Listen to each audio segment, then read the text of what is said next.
نحمد ونصلی علی رسول الکریم اما بعد فاعوذ باللہ من الشیطان الرجیم بسم اللہ الرحمن الرحیم۔ فضائل و مناقب سیدنا صدیق اکبر رضی اللہ تعالیٰ عنہ۔ اللہ نے زینت بخشی ہے افلاک کو روشن تاروں سے، اسلام نے رونق پائی ہے محبوب خدا کے یاروں سے۔ ہوتے ہیں خفا کیوں سن کر پوچھو تو ذرا اغیاروں سے، تعریف صحابہ ثابت ہے قرآن کے 30 پاروں سے۔ ابو بکر و عمر سمع و بصر، عثمان و علی ہیں قلب و جگر، محبوب کے ہیں منظور نظر، ہو کیوں نہ محبت چاروں سے۔ ہے مرتبے ان کے سب سے بڑے جو بدر و احد میں جا کے لڑے، واللہ تجلی پھیلی ہے دنیا میں انہی ماہواروں سے۔ احساس صداقت رکھتا ہوں آئینے عدالت رکھتا ہوں، آنکھوں میں حیا دل میں غیرت توفیق شجاعت رکھتا ہوں۔ اسلام سے مجھ کو الفت ہے ایمان کی حلاوت رکھتا ہوں، ابو بکر و عمر و عثمان و علی سب یاران نبی سے محبت رکھتا ہوں۔ ہے زمانہ ہے معترف صدیق تیری شان کا، صدقہ کا اخلاص کا ایقان کا ایمان کا۔ تجھ سے پھیلا نور اسلام عرب میں اور شام میں، مٹ گیا تھا نام ارتداد کفر کا طغیان کا۔ انبیاء کے بعد ہے رتبہ تیرا سب سے بلند، مقتدا ہے تو علی کا بورس و سلیمان کا۔ امان محمد امین محمد جسار محمد جمین محمد، وزیر محمد معین محمد مشیر محمد قرین محمد، سپردار مہر نگین محمد، ابو بکر صدیق دین محمد صلی اللہ علیہ وآلہ وسلم۔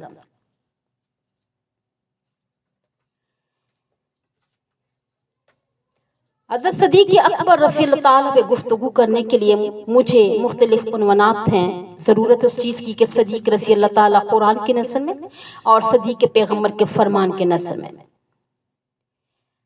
صدیق صحابہ و اہل بیت کے بیان کی نظر میں، پھر صدیق کی پوری زندگی، صدیق کی خدمت رسول اللہ صلی اللہ علیہ وسلم، صدیق اور خدمت اسلام، صدیق اور خاندان نبوت کی خدمت، صدیق ازواج رسول صلی اللہ علیہ وسلم کی خدمت، صدیق کا دور خلافت، صدیقی دور کے فتنے اور ان کے ساتھ صدیق اکبر کا تقابل اور ان کا تعاقب، پھر صدیق اور محبت رسول، یہ مختلف پہلو ہیں۔ ان میں سے جس موضوع پہ ہمیں گفتگو کی جائے اس کے لیے مجھے کافی ٹائم چاہیے ہوتا۔ میں نے قرآن مجید کی جو آیت پڑھی ہے، جس آیت میں اللہ نے صدیق اکبر کی صفات بیان کی ہیں، یعنی صفات صدیق کے ساتھ ہی دشمن صدیق کی خدا نے 3 خباثتیں بھی بیان کی ہیں۔ اللہ تعالیٰ قرآن مجید میں فرماتا ہے، سورۃ اللیل میں کچھ آیات کریمہ ہیں، اس کے بعد سورۃ والضحیٰ ہے۔ علماء نے فرمایا کہ سورۃ واللیل میں فضائل صدیق ہے اور سورۃ والضحیٰ میں فضائل پیغمبر، ان دونوں صورتوں کا بعض علماء نے تقریباً یہ نام بھی فرمایا، یعنی کہ سورۃ والضحیٰ کا نام فضائل مصطفیٰ، اور یہ بھی ایک عجیب نکتہ ہے کہ سورۃ اللیل پہلے ہے اور سورۃ الضحیٰ بعد میں ہے۔ صدیق کے فضائل کا تذکرہ پہلے ہے اور پیغمبر کے فضائل کا تذکرہ بعد میں۔ اس طرح یعنی اشارہ ہے کہ جب تک ابو بکر رضی اللہ تعالیٰ کے ساتھ تعلق نہیں ہوگا اس وقت تک نبوت سے تعلق پیدا ہی نہیں ہو سکتا، جو تیرا نہیں وہ میرا نہیں۔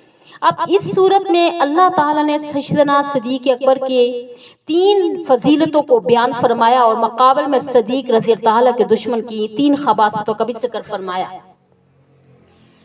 وہ 3 فضائل بھی یہ ہیں، صدیق اکبر کے دشمن کی 3 خباثتیں بھی بیان ہوں گی، اور میں آپ سے ایک بات بھی کرنا چاہتی ہوں کہ صدیقی صفات کیا ہیں اور صدیق کا دشمن اس دور میں کن خباثتوں کا حامل ہے۔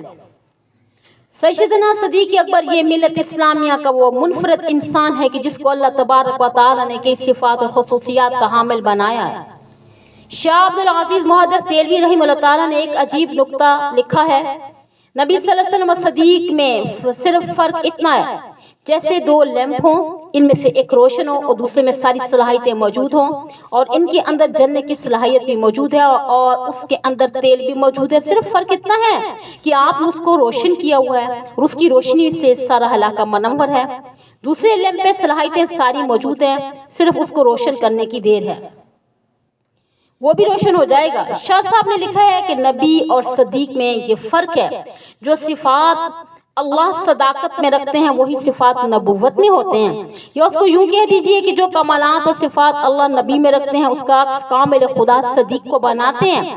صرف فرق اتنا ہوتا ہے، نبی کے سر پہ نبوت کا تاج ہوتا ہے جس کی روشنی سے وہ دنیا کو منور کر رہا ہوتا ہے، اور صدیق کے سر پہ نبوت کا تاج نہیں ہوتا۔ اگر خدا اس کے سر پر بھی نبوت کا تاج رکھ دیں تو وہ بھی ویسے ہی روشنی دے گا جیسے نبی کی روشنی دنیا میں پھیل رہی ہوتی ہے۔ تو نبی اور صدیق میں صرف اتنا فرق ہے کہ جیسے دو لیمپ ہوں، ایک سے روشنی ہو دوسرا روشن نہ دے، وہ صرف اس انتظار میں ہوتی ہے کہ اگر یہ بتی یہ لیمپ نہ ہو تو اس کی جگہ پر یعنی اس دوسری کی روشنی پھیلے گی۔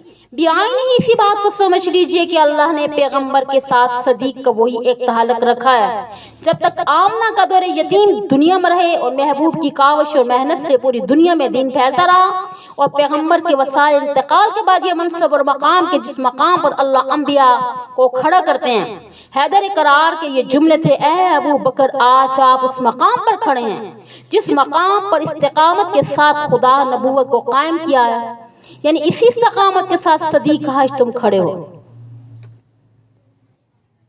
پیغمبر کی استقامت کا عالم یہ ہے، وہ اللہ کے نبی کھل کر یہ کہتے تھے کہ لوگوں ایک ہاتھ میں سورج دوسرے میں چاند رکھ دو، میں دونوں کو چھوڑ سکتا ہوں، جس راستے پر خدا نے مجھے کھڑا کیا ہے میں وہ راستہ نہیں چھوڑ سکتا۔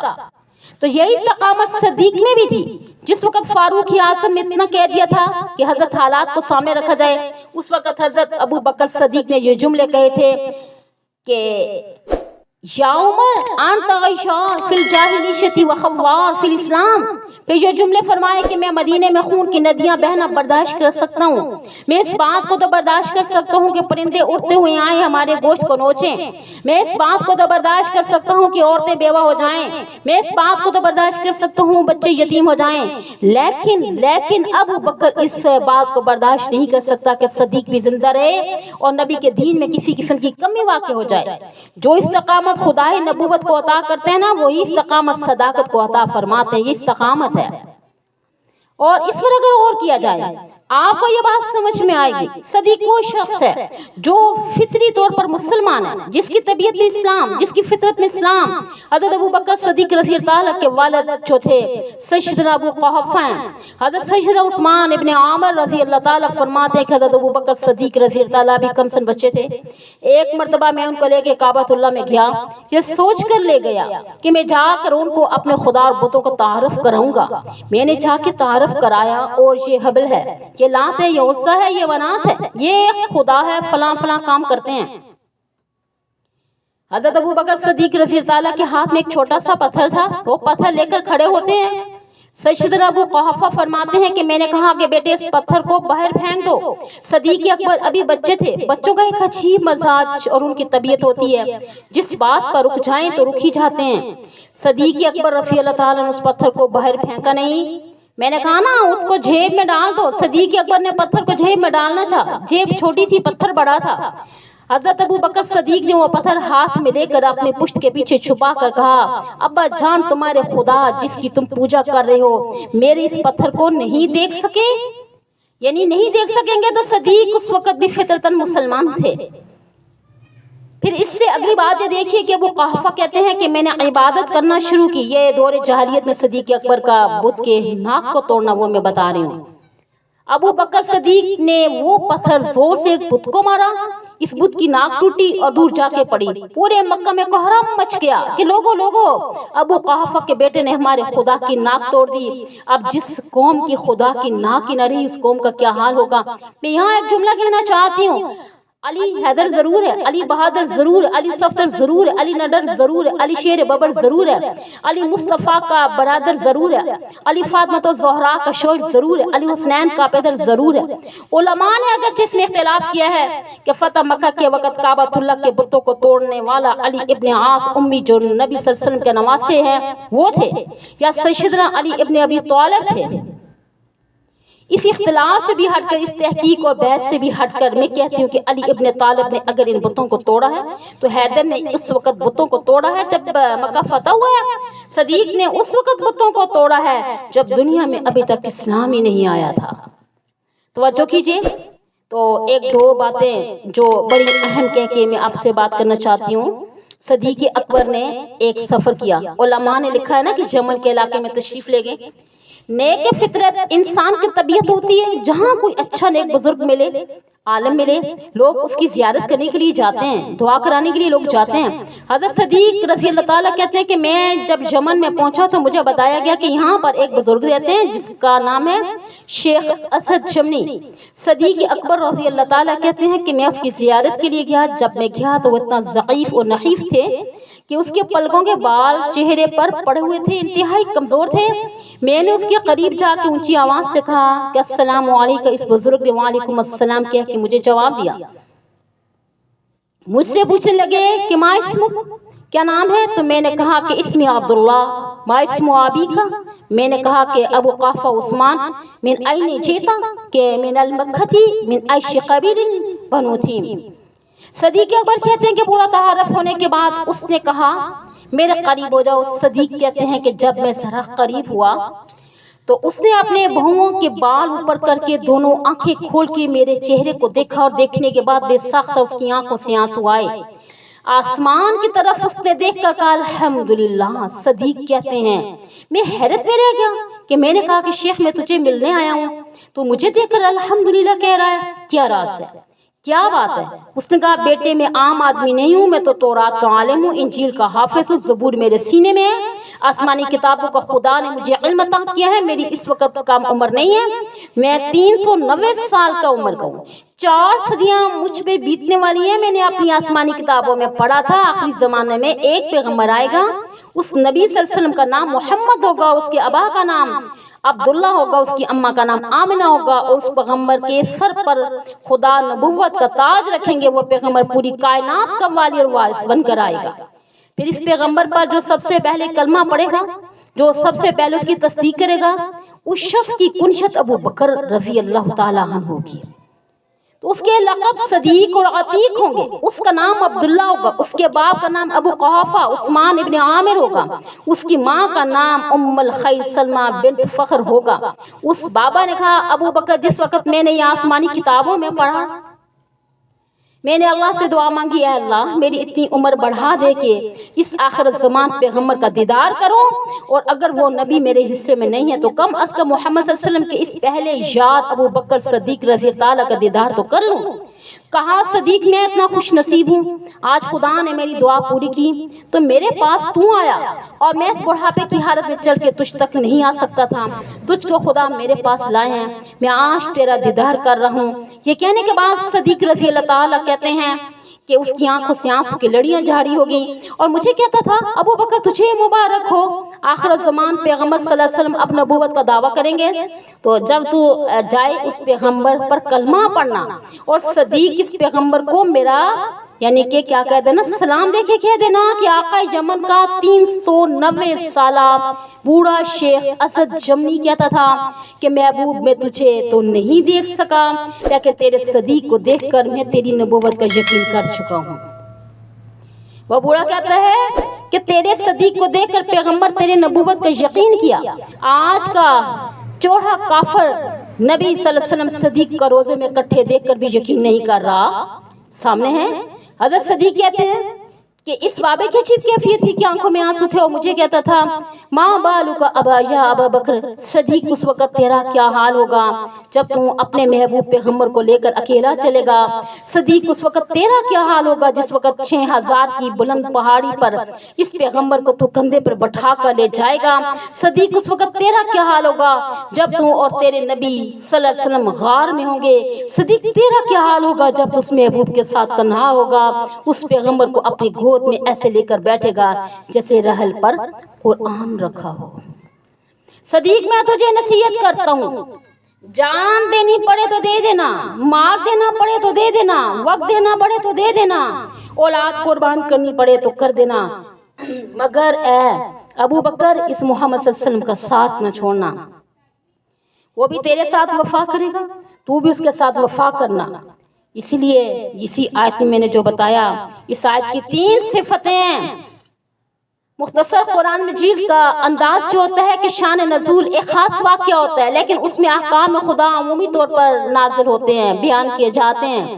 اس آیت کریمہ میں صدیق کی 3 صفات کا تذکرہ۔ فَأَمَّا مَنْ أَعْطَىٰ، اللہ کہتے ہیں لوگوں صدیق وہ ہے عطا جس نے سب کچھ پیغمبر کو دے دیا، عطا سب کچھ دے دیا، جان دینی پڑی تو دی، مال دینا پڑا تو دیا، وطن دیا وہ بھی دیا، اولاد قربان کرنی پڑی تو کر دی۔